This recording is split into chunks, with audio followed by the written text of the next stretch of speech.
Hi there, it's Nicole from Mama Elephant, and today I have a designer series card showcasing the Page Huggers stamps and dies. I've created a graduation gift card pocket card, and it's a great little pocket card where you can tuck in a gift card, a check, money, something like that in the front of the card. And I love these Page Huggers dies because they literally hug whatever you tuck them behind. I'm going to start by stamping the bear from the Page Huggers stamp set on some smooth white cardstock using Simon Says Stamp Intense black ink. I'm going to stamp the glasses on his face, the graduation cap, the diploma, and a stack of books. Now these are the 4 images I started with, or 5 images I guess with the glasses. However, I did end up adding a few more. As I was designing the card and I kind of got everything laid out, I'll show you when we get to that step in the video, but I decided I thought I needed a little something else along the bottom of the card design. I am coloring in my images with Copic markers. You can see that my E43 marker is overfilled. I got a great tip from a YouTube viewer that said if you take off the tip on the chisel tip, that it should kind of help with that, where the ink just flows out where it's been overfilled with the refill. So I did try that out on the card, and as I was coloring, I found that I did have a lot more control. So I really appreciate that. Thank you so much for that tip. I'm really hoping that's going to work, where I accidentally overfilled my E43 marker. I am trying to keep the colors of my teddy bear a little bit light and not quite so deep dark brown. I was going for a softer look here. So basically the E44 is only around the outline of my image, and then the E43 blends that into the E40, which is the majority of the bear. I did end up going over it a couple times just to get that look exactly the way I want it to look here. The E40 really does blend that out really nice and soft.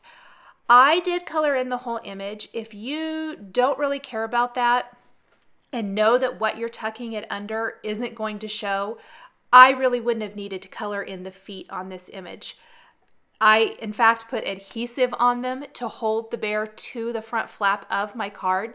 So if you know that's not going to be visible, I wouldn't waste the time coloring that in. I'm adding a little dot detail with E44 and E43 before I move on to the other images. I started that on his little nose there, and I decided I did not like that, so I blended it back out. A little R00 for the cheeks and insides of the ears. Darkened the nose with E44. I'm going to move on to the graduation cap and do that in red with R24 and R46. Pretty quick coloring. Try to keep that to a minimum, or a minimum of colors used.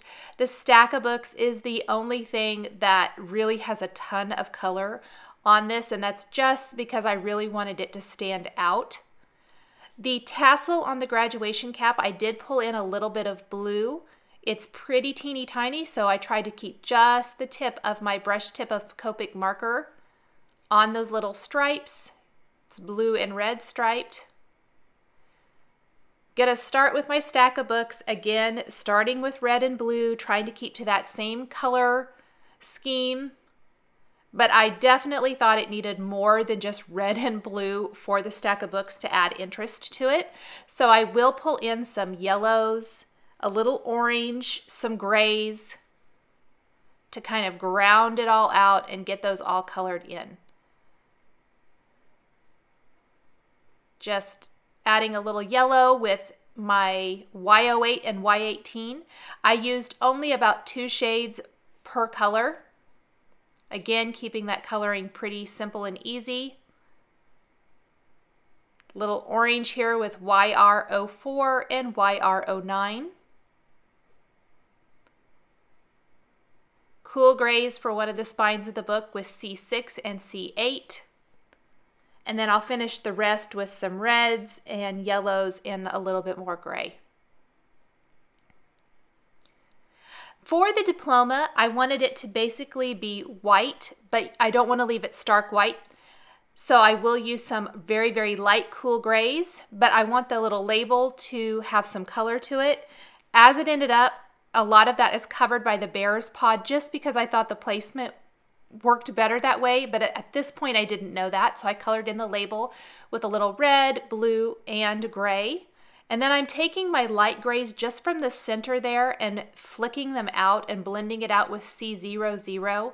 And then I thought it needed darkened up a little bit more, so I did take a little C4 there, take the C1 and blend it out, and then blend it out even more with C00. I will take the coordinating dies now from the Page Huggers die collection, and I'm going to tape these in place right over each of the images so that I can die cut all 4 images with one pass of the machine. If any of the dies are still stuck together, I recommend using some metal snips kind of scissors. There's several different brands available. They make it so easy to cut your dies apart. Makes it so much easier than the old way of doing it, just trying to twist them out or other ways. They cut right apart. I like to use a little Post-it tape to hold everything in place. That way it ensures that nothing shifts, that the dies don't try to migrate towards one another when I run them through the machine. And then I am going to die cut everything I need while I'm die cutting those Page Huggers images. So from some black cardstock, I'm using the Dotted Detail frame die, and I'm going to die cut a black frame. I'm also going to die cut this same frame from 2 sheets of white cardstock. It is such a delicate, teeny tiny thin frame. I am going to end up using all 3 of the frames. So I'm die cutting it 3 times. The only piece I'm really not going to use is that inside black rectangle, which can be used for another project. But both white rectangles plus the frames I'm going to use. And that's just a way to kind of use all of those components, but I also really like the look of a dimensional frame. So I can stack them one on top of another. The black frame is going to be on top. It's going to really frame up my little pocket. From one of those inside rectangles, I'm going to use this little pocket shape from that same Dotted Details die collection. Run that through, and it's going to give that great dotted detail in that little notch. There are my Page Huggers dies. I can pop everything out now. And you'll see here in a minute that the cute little paws on the bear are die cut. So that's going to allow him to just kind of hold on to that edge of the pocket. There's what that's going to look like. He'll hold his graduation diploma, put the stack of books down there near the bottom, and then I'll have my greeting on the pocket itself. I'm going to use a combination of the Words Defined, which is brand new for August, with an older labeled messages greeting stamp set for my greeting. I'm going to go ahead and stamp that congratulations from the labeled messages on a scrap of white cardstock using some black ink. And I ended up stamping it a couple times because I didn't think the first impression was that great. I do that a lot. And then I just trimmed that out, leaving a thin white border. I'm going to go ahead and go over the eyes on the bear with a black glaze pen to really make them pop. Then I'm going to take some glossy accents and color in the glasses, which is always one of my favorite things to do when an image has glasses. That way, this can be drying while I work on adding some color to the background and the pocket for this card. I even added a little drop to his nose. I'm going to take both of my pieces now, and I'm just going to mark where the top edge is of that pocket, and then take a Tim Holtz stencil. This is the Raise stencil, and I'm applying some fossilized amber distress ink through that. Then over the entire thing here, going a little bit past my pencil marks, I'm going to apply squeezed lemonade distress ink over this. Now this is on smooth white cardstock. Can be a little bit trickier to blend on. but I think the Squeezed Lemonade is one of the colors that blends a little better, maybe because it's lighter and not so dark, and so you don't see those harsh lines quite so easily. I think that's going to look good, give a nice little background. I'm going to go ahead and apply Squeezed Lemonade to the pocket area and work on building up that color. I even took a little fossilized amber and went around the edges of that to darken up the edges of the pocket, and then blended it all out with the Squeezed Lemonade Distress Ink. So there's kind of what my pocket's going to look like, and I did get a little ink smudge on the left side, which is going to be covered up with my congratulations greeting strip, which works out great.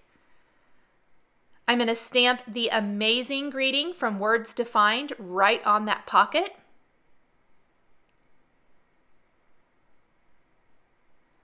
And that will finish off the greeting for my card design. Attach the congratulations strip right there above, again covering up my little ink boo-boo there where I got my finger in some black ink and accidentally touched the pocket. I added some adhesive there to the bottom of the bear's legs, which I was talking about earlier. That's going to hold him to the front of the pocket. And then I placed adhesive around the 3 edges of my pocket, not going up very high because I still want room to tuck in a gift card or money or a check or whatever you want to tuck in. I'll attach just the top edge of the graduation cap to the bear